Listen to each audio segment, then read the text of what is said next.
This is not my first time playing this demo. I shall play it once again and give my various impressions as I go. Right, I'll be reading most of the text.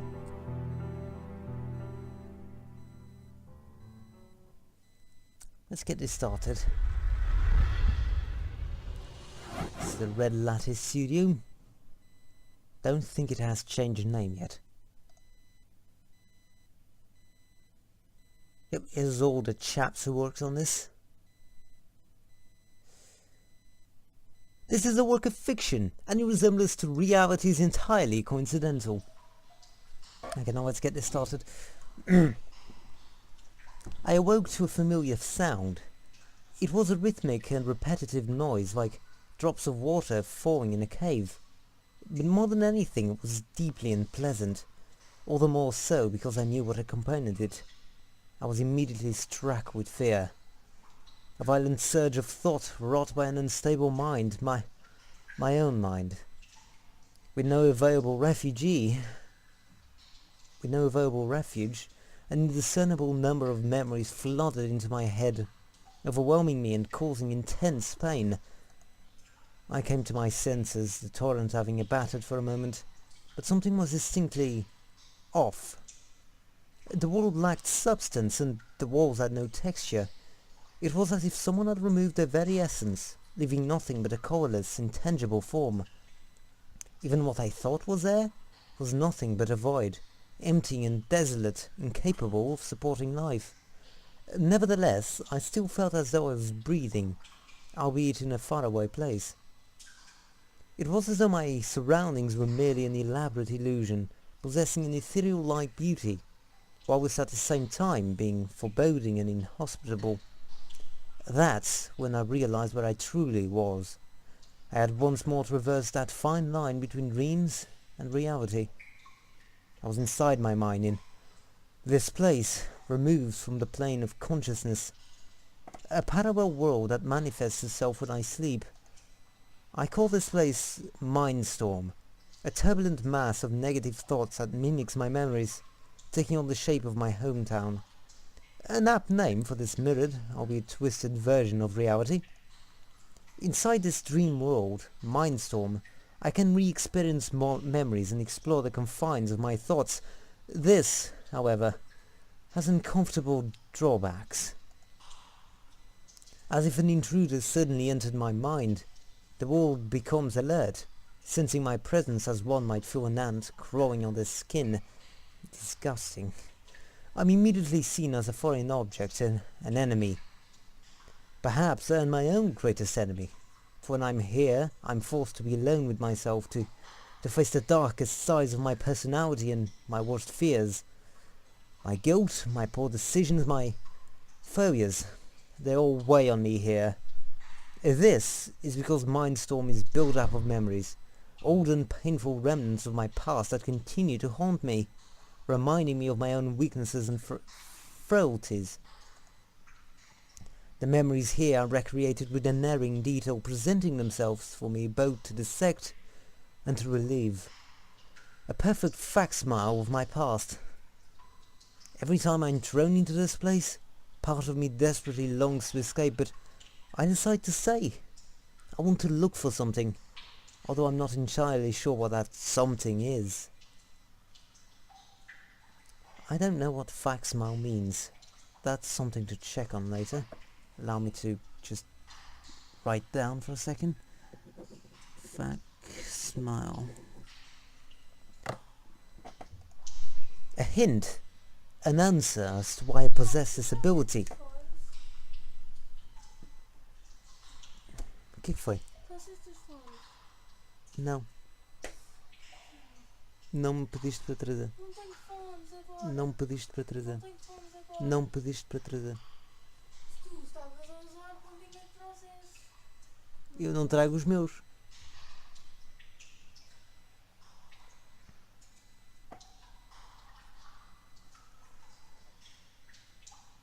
A way, perhaps, to reconcile with the demons of my past and enter this torture. But as a person who re-experiences his bad memories, What hope do I truly have of overcoming the pain of my mistakes? Will I ever be able to escape or even understand this world of terror? And so it begins. A barrage of negative thoughts assaults me like a blizzard, forcing their way into my mind and sweeping away any attempt at a defense with incredible strength. I become the judge of my darkest hours, a ghost presiding over my own past. I remember this day. I'm not surprised. Of all the possible memories, it just had to be this one. This day is almost certainly the worst of my life. It is the one I fear the most and the one I want to forget. Yet, despite knowing what is waiting for me if I stay, I decide not to leave, not to wake up. Why? I can't really explain it myself. It's as if I'm drawn to this place somehow.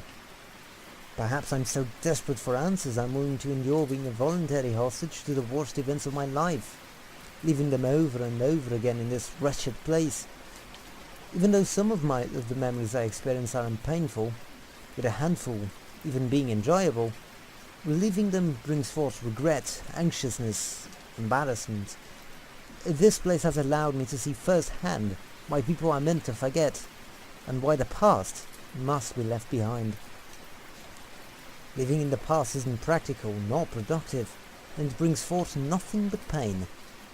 Time moves along and us with it. If we remain stuck in the past, reality will leave us behind. The world and its people will move on without us, and our broken remains will be left in the past that we cling to. Time marcheth ever onwards. To not forget, and to be forced to remember everything? Such a thing is a burden, a curse. Without warning it begins.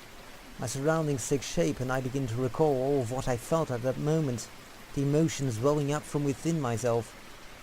I hear it coming, a piercing sound. And then, I remember everything.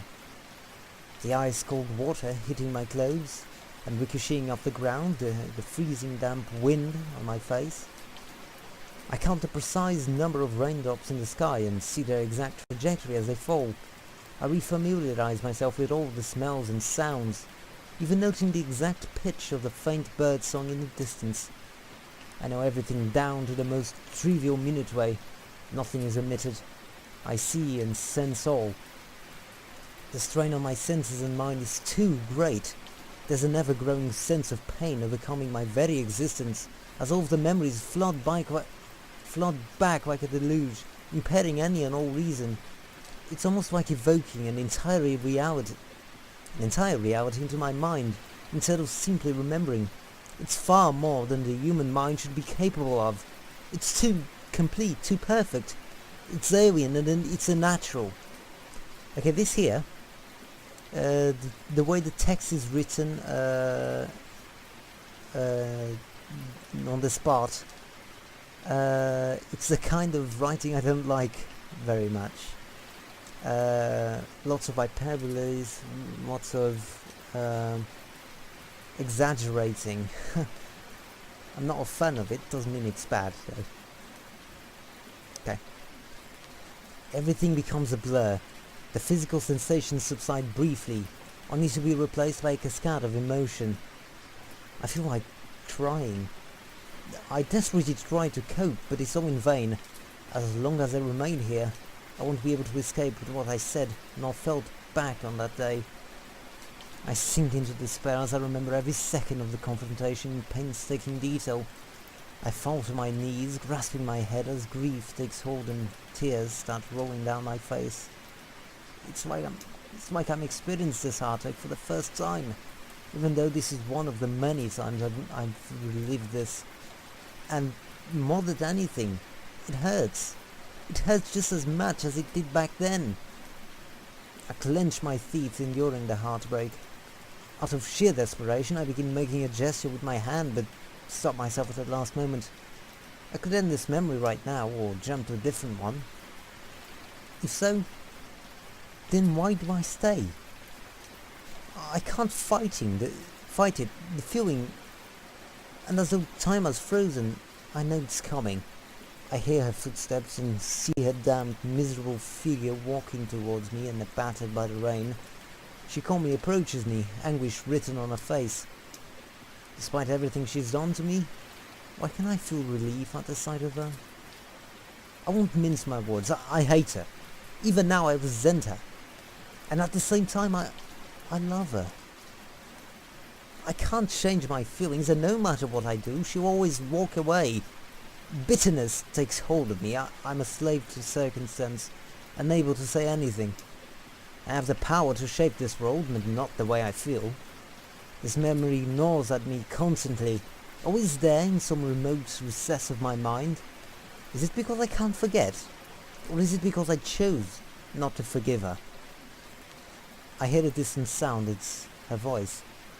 A fallen and broken tone, naked of feeling, devoid of joy, anger or sadness. Her face, sullen. Her eyebrows knitted in an exaggerated manner, as if trying too hard to feel guilt. An unreadable expression that doesn't fit the mood. She speaks briskly, as if in a hurry. Her eyes flitter left and right, but she never casts them down. The sound grows more distant and my vision dims. I'm struggling to keep a hold of my sanity. The litany continues as I dread the words she will inevitably speak. And then, suddenly and without warning, it's over. The memory ends there and everything else is hazy. For a split second I'm incapable of thinking or remembering anything, but soon my memory recovers. I'm berated by yet another torrent of thoughts, remembering it all. A gentle voice echoes somewhere and I reach towards it. Wake up.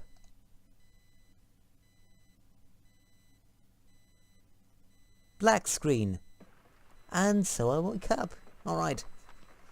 That part, the part about the Mindstorm, having already read the demo, well, most of it, I understand what it's talking about and doesn't seem as overbearing. However, for the first time player, that part seems kind of confusing and weird. I don't know if that's bad per se. I'm no specialist on this, but that's my opinion. My eyes open reflexively, with daylight beginning to creep in through the partially drawn curtains in my room, and I find myself staring at the ceiling. I hear a ringing in my ears and I'm drenched in sweat. My chest still hurts, as a feeling of grief remains, a lingering effect of my trip to Mindstorm. I remember everything that happened even now. An incessant memory burned into my very existence, as fresh and vivid as if it had occurred but a moment ago. But in truth, it happened over 3 years ago, that day I longed to forget. I was betrayed by those who I held most dear, they who cast me aside when I needed them most. My father's job even forced me to leave town shortly afterwards, although given the circumstances, perhaps that was for the best. My rosy perspective of the world was shattered that day. It was naive of me to think of all people as trustworthy, and I paid dearly for that mistake.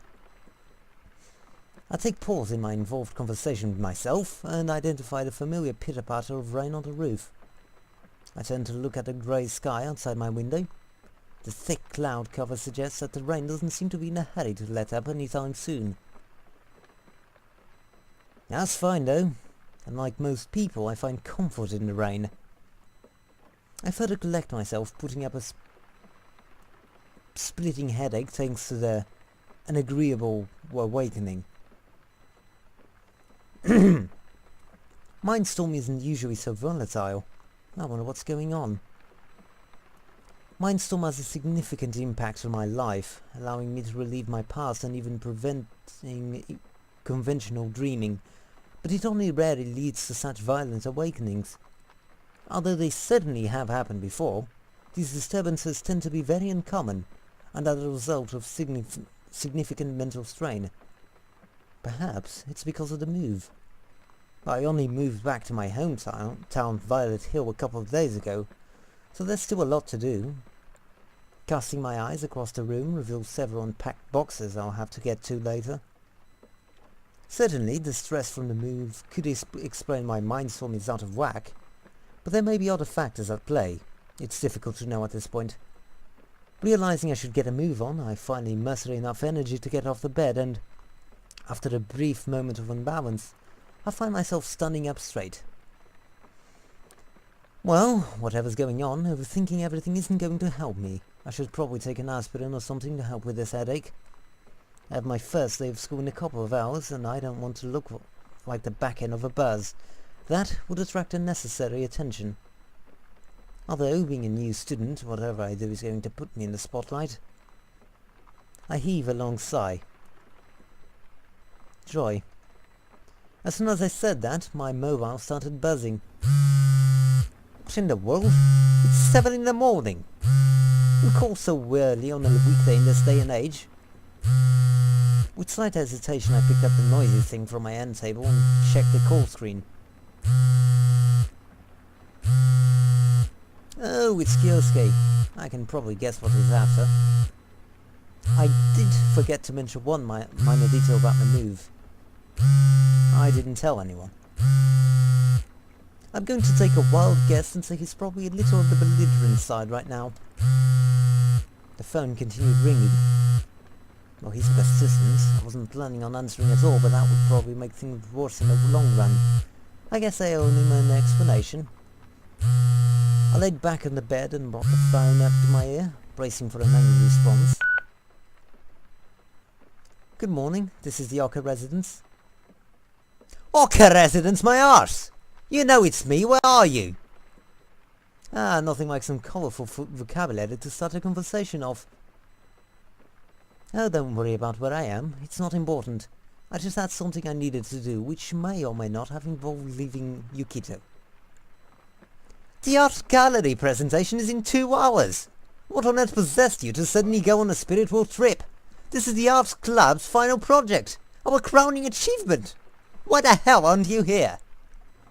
Yeah, I'll be honest, I had planned on moving away ages ago. The presentation just very conveniently happened to coincide. At any rate, I didn't even think the painting was good enough to put on display. Our teacher clearly overreacted. So, not only are you ignoring your obvious talent, but you're also leaving all of us to hang out to dry.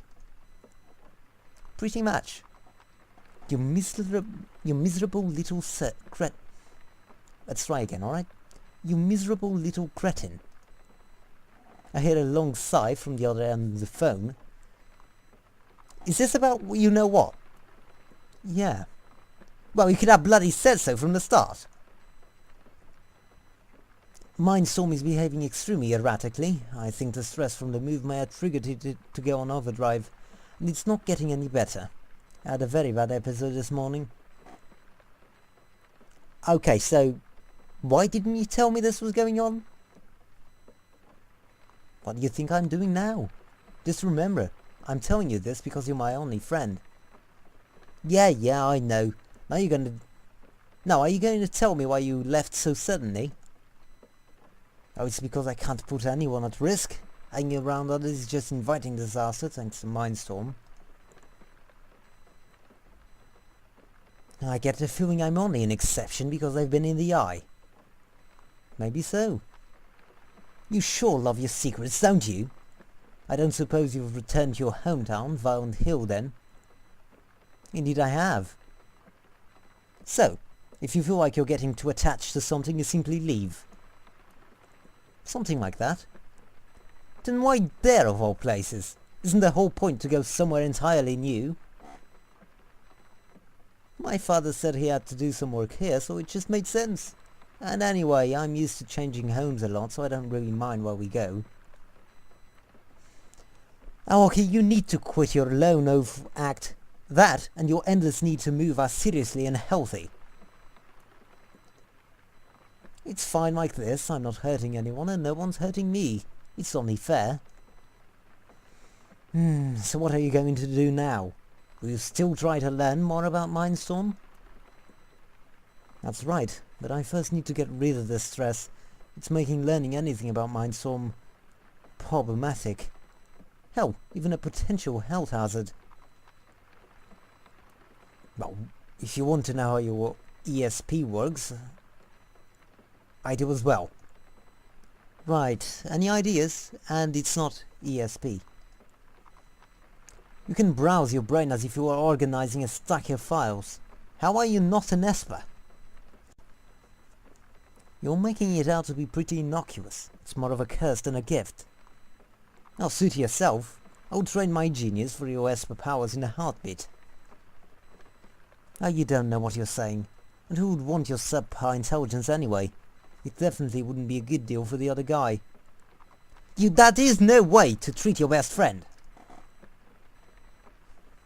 Here, let me play your sad thong on the world... Thong? No, not a thong. Here, let me play a sad song on the world's smallest violin. At least try to sound like you're sorry. Oh, I assure you I am racked with guilt.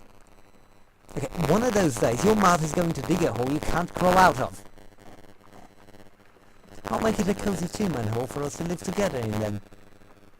At least one of us is amused. Listen, Aoki, I know of something I can help with your stress problem. Care to know? Go on. Why don't you try to make some friends over at your new school and, you know, talk to people? Oh look, a conveniently placed end call button. Bye. What? Wait, at least let me finish! Jussie, we've been over this. You know my feelings on this subject. I know, just listen. If you're going to be a gloomy nonconformist, that's fine. But don't you think this is the perfect opportunity to investigate Mindstorm's influence on those around you? Oh, you're breaking up. I'm going to Eternal. Have to talk later. Good lord, let me finish! And how the hell can you be going to Eternal? That doesn't make any sense! Whatever. Look, all I'm suggesting is that you attempt to socialise more. It's not as if I'm asking someone for their name or exchanging it. It's not as if asking someone for their name or exchanging an odd greeting is going to eternally damn them. Why open Pandora's box? It's dangerous if I get too close to people, for the reasons that we've already discussed. Oh, just hear me out. This is a waste of time. Nothing bad happened when you joined the art club back here in Yukito, right? Well, that's because I avoided the other club members. We just happened to share the same room. You, on the other hand, stuck to me like a plague. Yeah, and you fell for me. We eloped to indulge in our forbidden love full of passion and desire. Bye. Wait, damn it! I promise you won't have to give up being alone if you don't want to. Just try this for a change. And what, pray tell, do I have to gain exactly? As you well know, I don't do anything unless it has some sort of beneficial outcome for myself. I guess you could call me a pragmatist. More like you prefer not to leave your comfort zone. I suppose you could interpret it that way. Okay, how about this then? Think of it as an observational study. Avoid getting too heavily involved, but see what a little contact does. I know you're keen to find out how the condensation is triggered anyway. That can't happen if you perpetually hide under a rock. I'd be lying if I said I wasn't interested, but it still carries too much risk for those around me. Avoiding an interaction entirely is a much safer alternative. Coward. Heh. I don't know why you're so bent on this. Remember what happened to you? I bet it wasn't pretty. What happened was my choice, and you weren't aware of Mindstorm's effects on others back then. Yeah, but now I know. Don't play the fool, Aoki. You know there are usually early signs once it starts. If that happens, fine. Wash your hands, walk away. But don't let this chance pass you by. Treat the study as a request from me, your friend.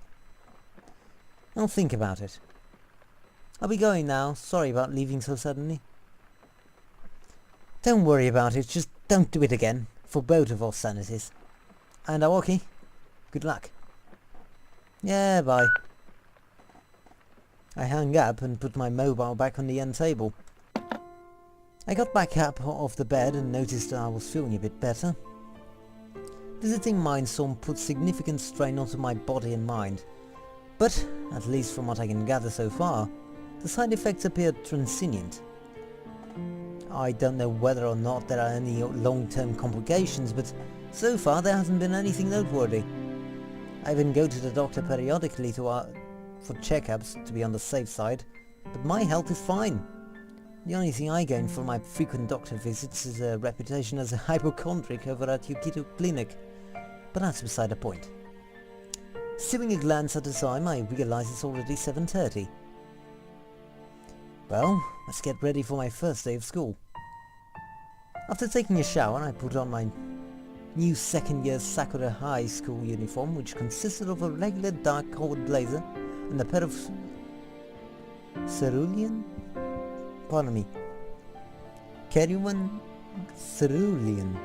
blue trousers.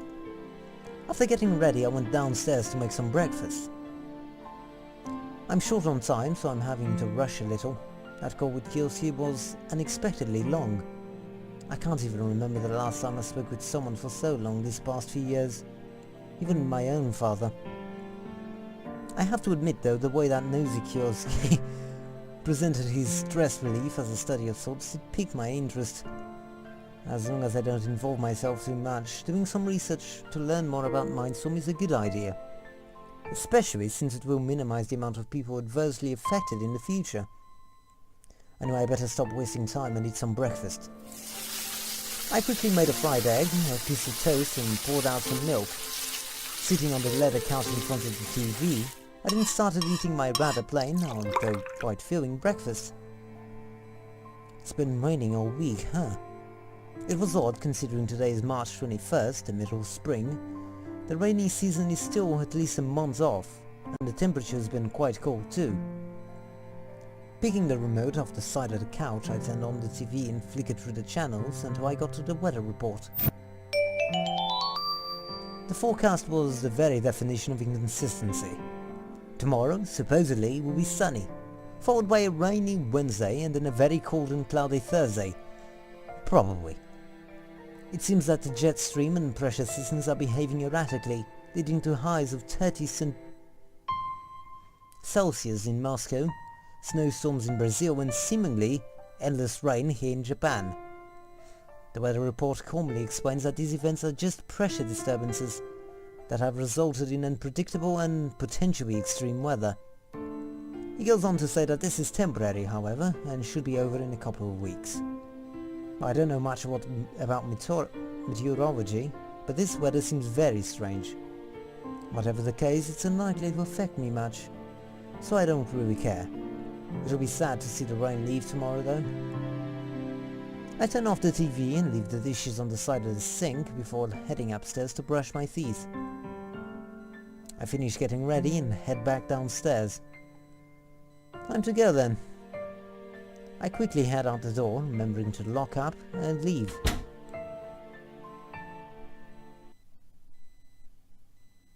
Chapter 1.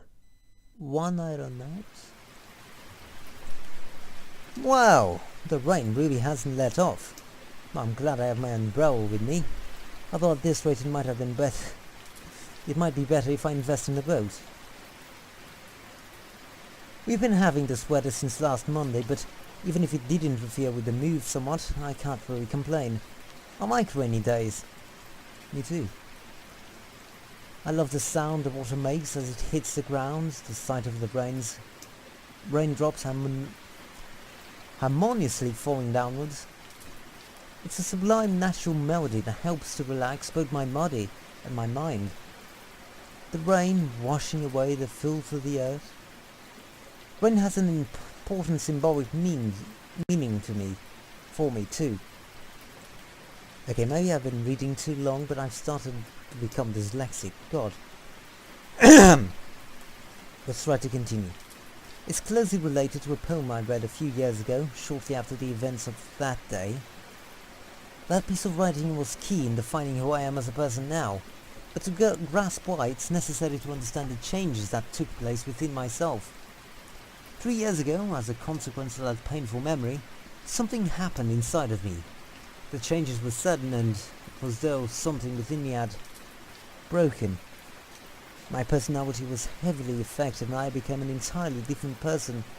The most pivotal changes of all, though, were those so far-reaching that they brought about changes to the way my mind itself functioned. I began to suffer from partial retrograde amnesia, resulting in many of my memories prior to the event being lost. Most crucially, however, was that I also lost the ability to forget anything new afterwards. At first everything was a mass of grating noise that I couldn't understand, and I remembered everything that happened around me, even the things I wasn't paying attention to. Every day my head continued to hurt and I could hear nothing but static. My mind kept filling up with things I didn't care about or wanted to know. I began to lose myself in the mountain of detail that was piling up inside my head. It was then that my father came to me. Never told him exactly what had happened, but he knew enough to tell me that I should try to put something more useful into my head and be productive. He gave me a book and a collection of James Joyce's greatest works. Desperate for anything to alleviate the never-ending mental strain, I began reading it as soon as he gave it to me. Surprisingly, I began to feel more in control. The pain went away and my thoughts became clearer.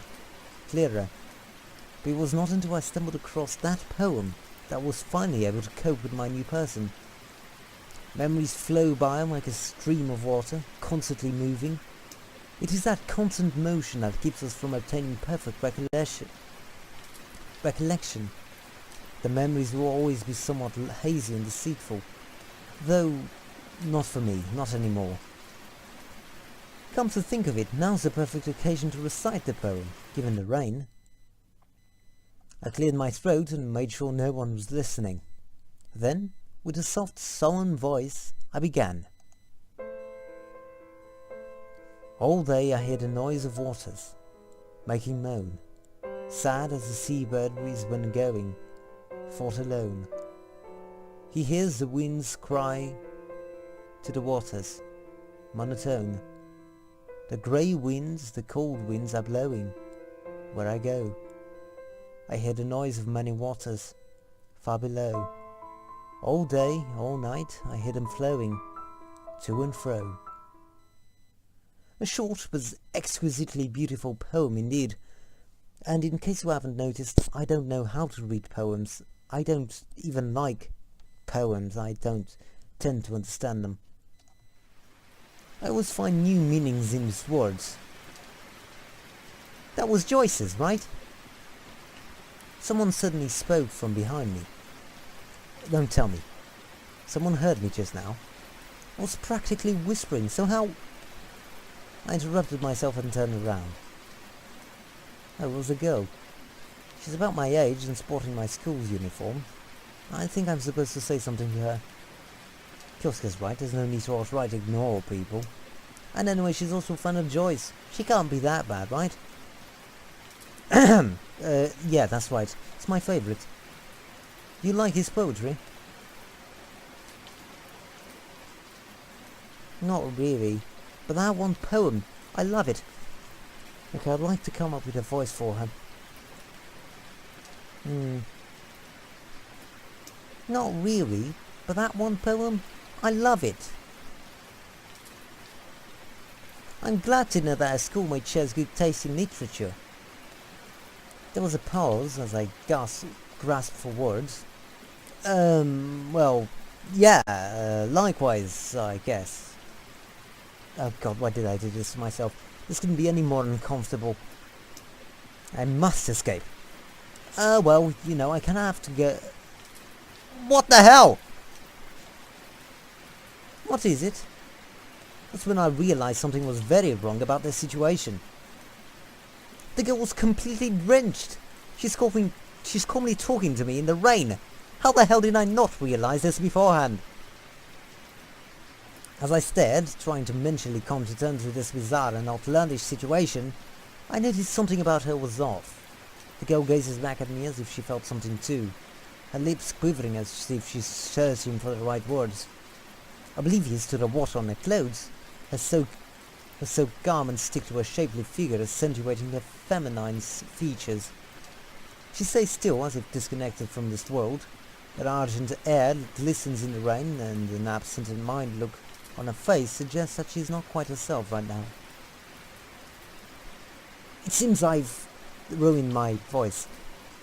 Okay, I'll have to take a break, either that or drink a glass of water. I'll stop my first recording session here, for now. and see what comes in the future. Excuse me.